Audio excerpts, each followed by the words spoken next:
하나님 말씀 누가복음 23장 39절로 43절까지 말씀이 되겠습니다. 신약성경 누가복음 23장 39절로 43절까지 말씀 함께 합독하기를 원합니다.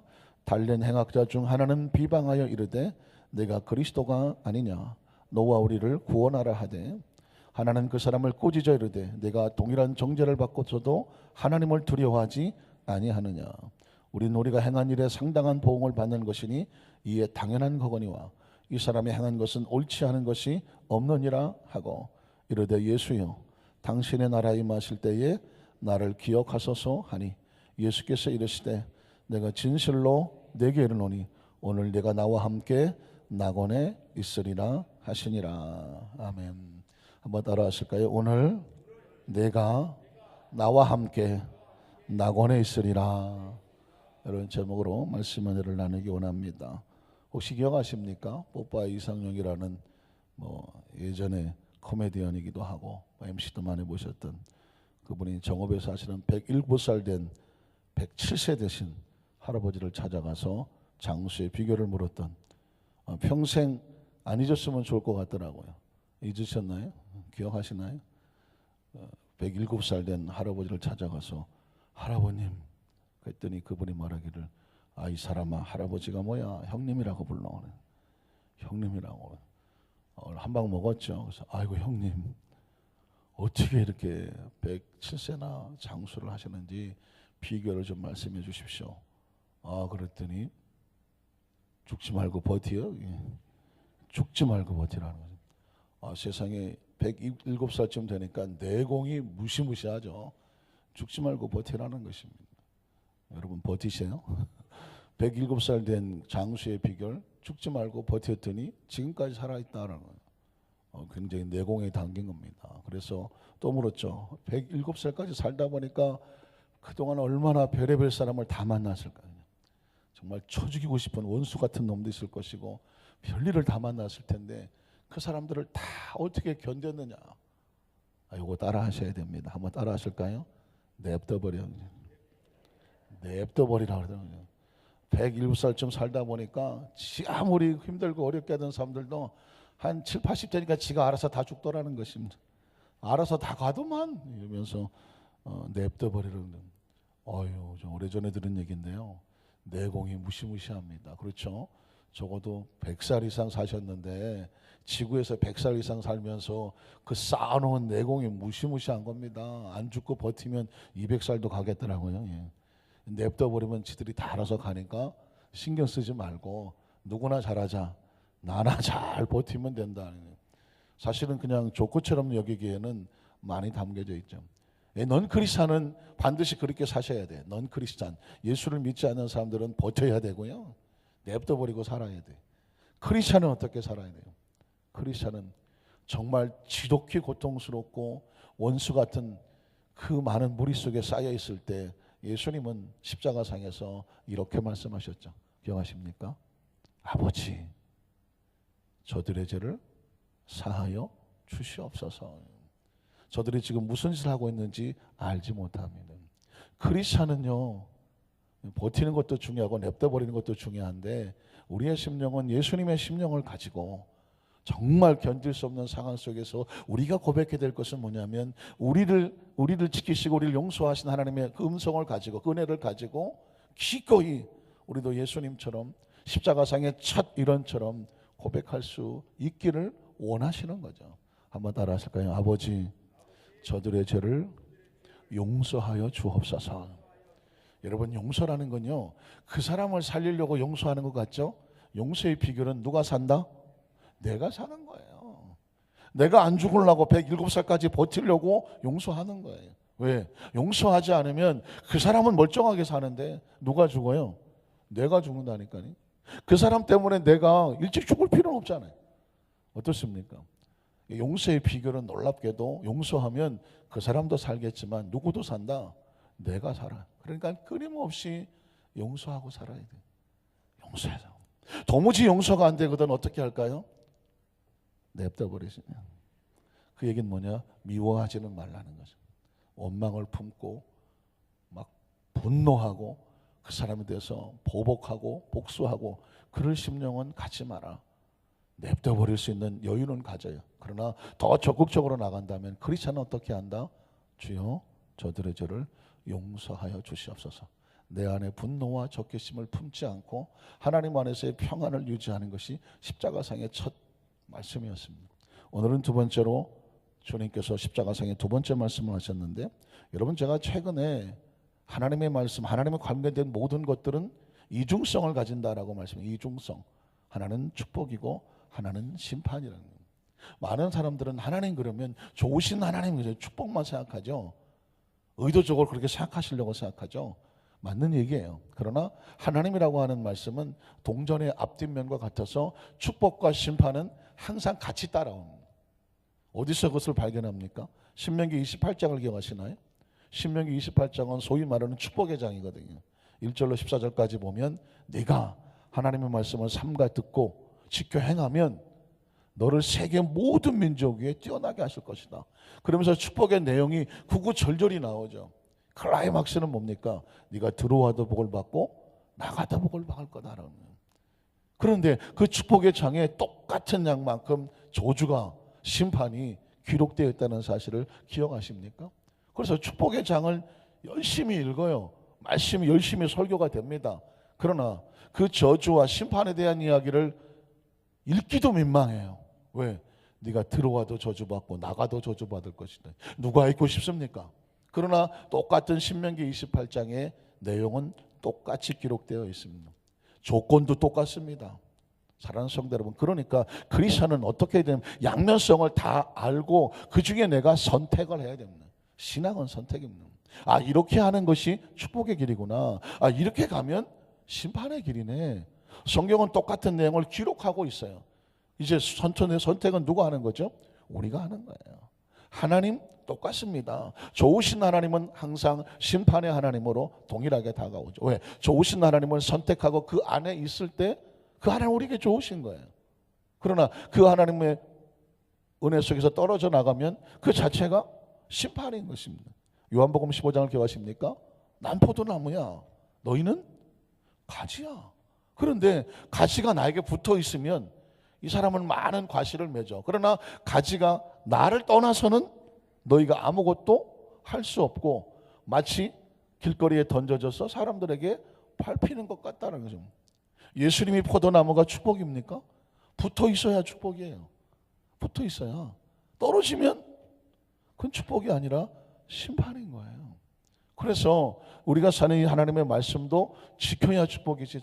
내가 공부도 많이 하고 책도 많이 읽고 내가 논문도 어쩌고 저쩌고 하더라 할지라도 지키지 아니하면 아무짝에 쓸데없는 쓰레기가 되는 거죠. 하나라도 붙잡고 지키면 그 말씀이 나를 살리는 겁니다. 믿으십니까? 사명도 마찬가지예요. 늘 말씀드리지만 우리가 목사 임직을 받던, 장로 장립을 받던, 집사 안수를 하던, 또 집사 임명을 받던, 권사 취임을 하던 재직으로 임명을 받잖아요.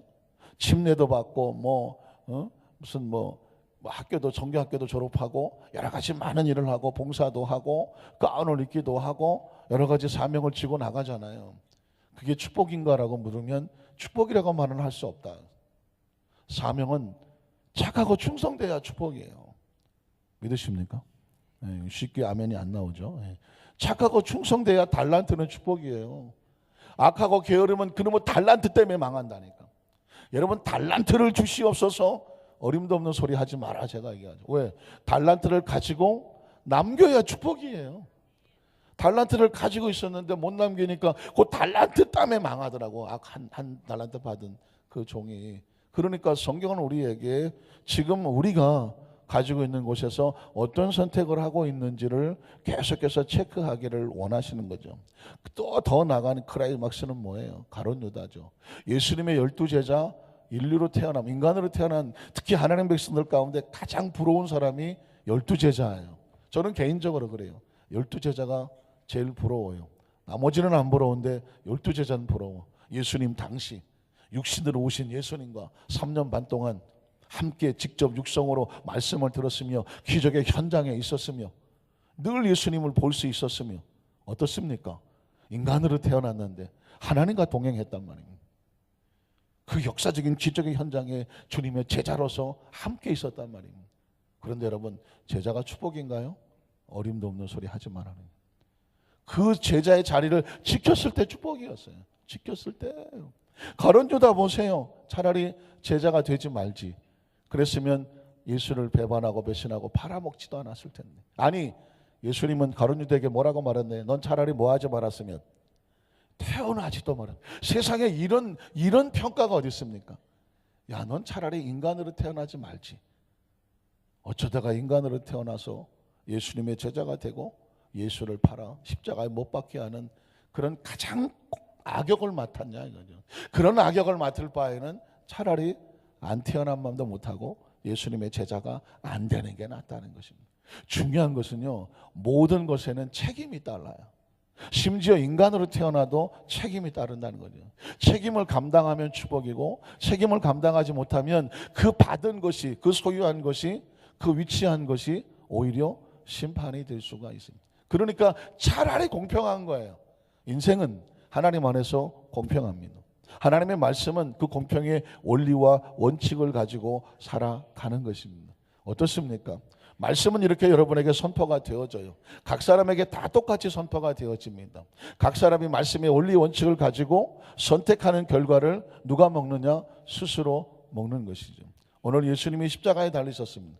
그 십자가에 달리신 사건이 정말 저주와 고통과 아픔의 눈물의 사건이지만 그 십자가의 사건이 어떤 사람에게는 심판이고요, 어떤 사람은 그 십자가에서 구원을 받습니다. 놀랍지 않습니까?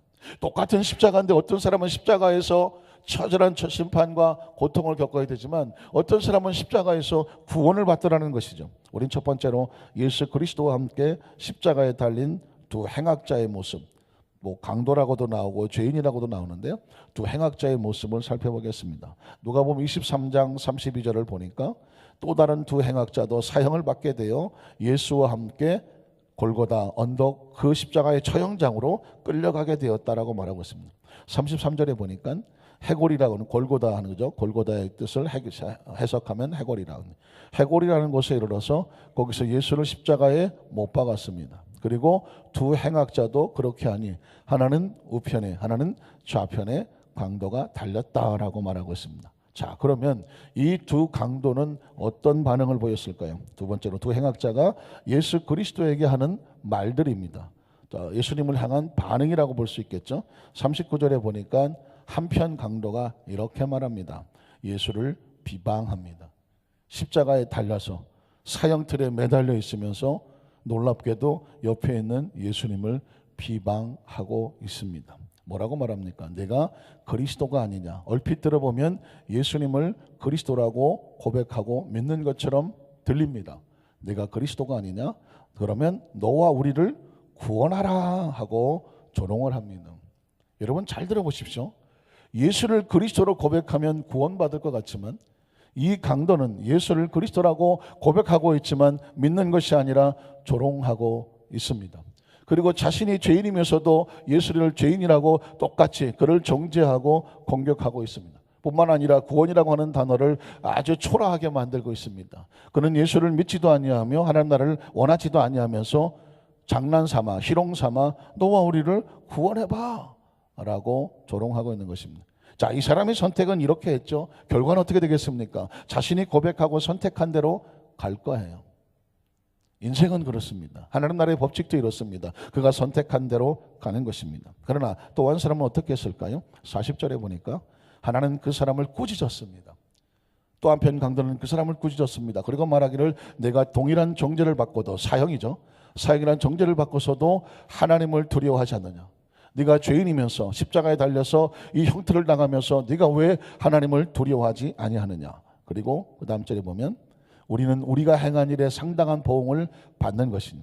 자, 원칙이죠. 우리가 행한 일에 대한 보응을 받는 것이 이 세상의 법칙이고 하늘나라의 법칙이에요. 그래서 자신의 죄를 지고 사형을 당하는 것은 당연하다고 생각합니다. 그러나 이 사람의 눈에 예수님을 바라보는 시선은 달랐어요. 뭐라고 말합니까? 이 사람이 행한 것은 옳지 않은 것이 없느니라.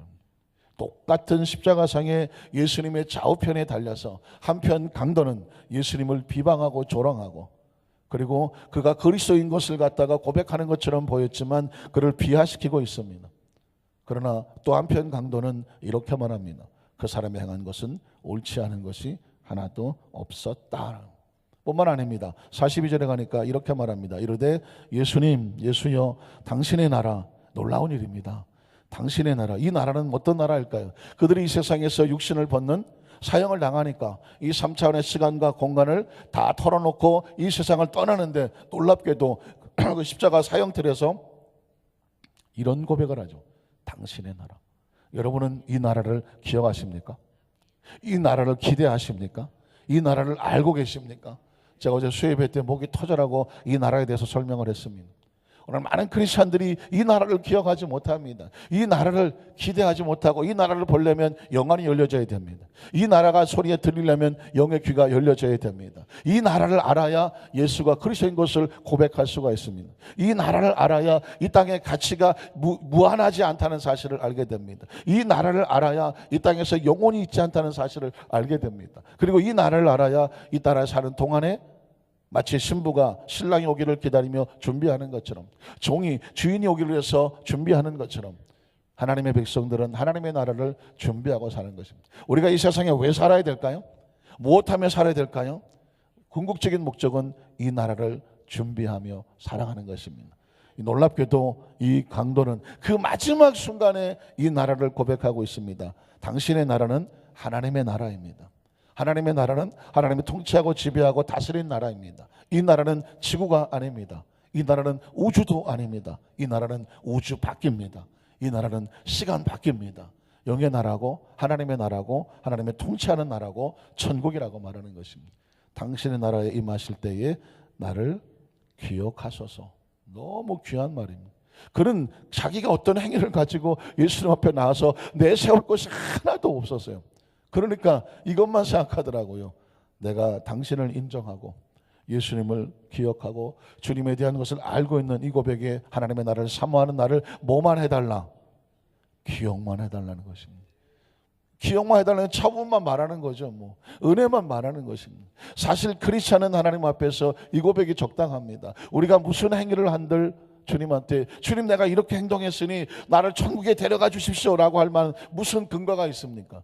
사실은 이 죄인이나 우리나 도토리 기색이에요. 이 사람의 죄는 드러나서 십자가에 달려서 처형을 당하지만 우리가 범한 죄는 드러나지 아니하므로 형틀에 달리지는 아니하지만 죄인인 것은 똑같죠. 우리도 똑같이 이 고백이 필요합니다. 주여 하나님의 나라에 임하실 때에 우리를 기억하여 주시옵소서. 자, 세 번째로 그랬더니 예수님께서 이렇게 하나님 나라를 선포한 강도에게 반응을 보이시고 선포하시는 말씀이 43절입니다. 43절에 예수께서 이르시되 내가 진실로 내게 이르노니 오늘 내가 나와 함께 낙원에 있으리라 하시니라. 이 말씀을 통해서 예수님께서 이 모든 죄인이라고 할지라도 그가 마지막에 고백을 했던 그 고백하고 수십 년이 됐든 상관이 없어요. 누구든지 주님의 이름을 부르는 자는 구원을 얻으리라고 했습니다. 이렇게 구원받은 사람은 얼마나 더 감격하고 감동하겠습니까? 사랑하는 성도 여러분, 우리는 이 심정으로 신앙생활을 해야 합니다. 예수님의 그 비유 가운데 포도원의 품꾼의 비유가 있거든요. 어떤 사람은 아침 8시에 인력시장에 나갔더니 일거리가 없어서 그 사람을 데려다가 포도원의 품꾼으로 일하게 합니다. 얼마나 감사하겠어요. 아침부터 일할 수 있는 기회가 왔으니. 12시에 갔더니 아직도 점심시간인데 일거리를 찾지 못하는 일꾼이 있어서 데려다가 또 포도원에서 일하게 만들어줬습니다. 12시면 정말 누가 사람을 데려오겠습니까? 그 사람도 감사해서 열심히 일을 합니다. 오후 5시가 됐어요. 6시면은 이제 끝나야 되는데 5시가 되도록 일거리를 못 찾는 사람이 있어요. 주인이 보니까 아이고 아직까지도 안 되는 거 보니까는 지질이도 능력이 없어 보이는가 보다. 야 이리 와라. 데려다가 포도원에 데려다가 일꾼을 시켰습니다. 1시간 일했습니다. 6시가 돼서 주인이 품삯을 나눠줍니다. 근데 1시간 일한 사람한테 한 달란트를 주는 거예요. 그랬더니 12시에 온 사람, 아침 8시에 온 사람은 벅찬 기대감을 갖게 됩니다. 이야, 1시간 일하는데 한 달란트를 주네? 그럼 우린 10달러 이상 주겠는데. 그러나 주인은 말하기를 12시에 온 사람도 한 달란트, 8시에 온 사람도 한 달란트를 줍니다. 누가 화가 났겠어요? 누가 시험에 들었겠어요? 누가 주둥아리가 대빨 나왔겠어요? 아침 일찍이 와서 8시간, 9시간을 뼈 빠지게 일했는데 한 달란트 주고, 이거 1시간 일한 사람도 한 달란트 주고, 그러니까는 투덜거리기 시작하지 않습니까? 주인이시여 불공평합니다. 저 사람은 1시간 일하고 한 달란트 주고 우린 10시간 일했는데 이거 한 달 똑같이 줍니까? 이건 아닙니다 라고 말해요. 그때 주인이 뭐라고 말합니까? 너 원래 계약할 때 하루 일하면 한 달러 주기로 했어. 너는 중간에 왔지만 역시 내가 한 달러도 준다고 그랬잖아. 이 사람도 내가 1시간 일했지만 한 달러 준다고 말했어. 내가 불공평하냐? 아닙니다. 여기서 뭘 깨닫게 될까요? 먼저 예수를 믿었든, 중간에 예수를 믿었든, 죽기 전에 예수를 믿었든, 구원하시는 분은 하나님이에요. 은혜를 베푸시는 분은 하나님이에요. 그래서 우리가 하나님의 원리 원칙에 대해서 우리의 시선을 가지고 잘했니 못했느니 우리가 판단할 것이 아니라는 것입니다.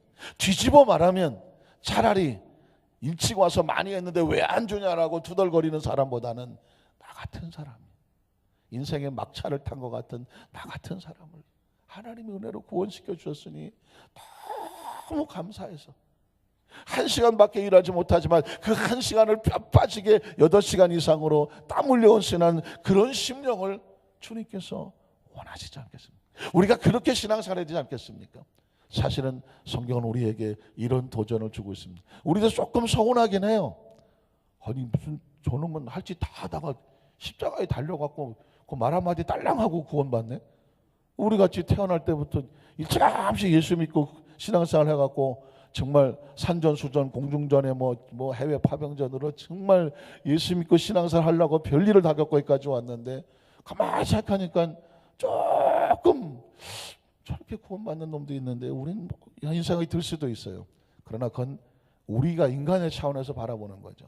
하나님의 차원은, 하나님의 계획은, 모든 주권은 누구에게 있다? 하나님에게 있어요. 그러니까 먼저 믿은 자도 감사하고 나중 믿은 자도 감사해요. 어떠십니까? 그 감사와 열정을 잃어버리지 않는 것이 우리의 신앙의 모습입니다. 사랑하는 성도 여러분, 먼저 믿었는데 나중 될 수 있다고 말합니다. 뭘 잃어버리면? 감사와 은혜를 잃어버리고 적당히 형식적으로 그 열정과 열망과 뜨거운 은혜를 잃어버리면 먼저 믿었는데 나중이 돼요. 나중에 믿었는데 먼저 돼요. 왜 그럴까요? 그 속에 있는 감사와 은혜와 열정이 너무 고마워서 정말 열심히 최선을 다하는 것이 주님의 마음을 감동을 시키는 것입니다. 어떻습니까? 적어도 우리 안산교회 성도들은 제가 보기에 최근에 예수 믿으신 분들은 별로 없는 것 같아요. 다 오랫동안 신앙생활 하시면서 믿음으로 지키고 달려오신 분 같아요. 제일 무서운 게 뭔지 아십니까? 매너리즘이에요. 늘 똑같이 예수 내가 하루 이틀 예수 믿었나? 별 감동이 없는 신앙, 그냥 형식적인 신앙, 습관적인 신앙, 너무 자연스러운 신앙. 여러분, 이 신앙이 좋은 것 같지만 무섭습니다. 우리는 오늘도 어떻게 해야 되냐면 이 말씀을 가만히 묵상하면서 주님 첫사랑으로 돌아가게 해주십시오. 처음 은혜 받았을 때, 처음 사명 받았을 때, 처음 직분 받았을 때, 처음 침례 받았을 때, 처음 성령 세례 받았을 때 그 감격과 감동이 우리 속에서 사라지지 아니하도록 회복이 있게 하여 주시옵소서. 오늘 여러분 말씀 끝나고 기도한다면 그게 가장 급선무예요. 말씀을 읽으면서 우리가 기도해야 된다면 그게 가장 급선무예요. 지금 저와 여러분이 찾아야 될 가장 급선무는 뭐냐면 그 첫사랑과 천은혜를 회복하는 거예요. 그저 성경과 성전에 나와서 예수님 눈물이 쏟아지고 찬양을 들으면 감동이 막 이 예배 자리에 있다는 거 사실 자체만 해도 흥분하고 견딜 수 있는, 그래서 얼굴이 막 온통 얼굴이 감사하고 기쁨이 막 온 피부가 반짝거리고 웃어야 돼요. 너무 신앙생활 오래 하다 보면 사람은 표정이 없어. 표정이 없다는. 왜? 감동이 없으면 표정이 없어요. 감격이 없으면 표정이 없어요. 기쁨이 없는데 뭔 표정이 있겠어? 은혜가 없는데 뭔 표정이 있겠느냐고요. 은혜가 있는 사람은 어린아이처럼요 표정이 시시각각 변하고 막 좋아서 어쩔 줄을 모르고 막 은혜로 살아요. 오늘 간절히 바라기는 나이에 상관없이 신앙생활의 연조에 상관없이 우리 모든 성도들이 그저 하나님 은혜의 감격에 감동해서 오늘도 감사한 마음으로 기쁨과 은혜로 구원받은 은총으로 또 승리하시기를 주님의 이름으로 축원합니다. 기도하겠습니다. 하나님 아버지 감사합니다.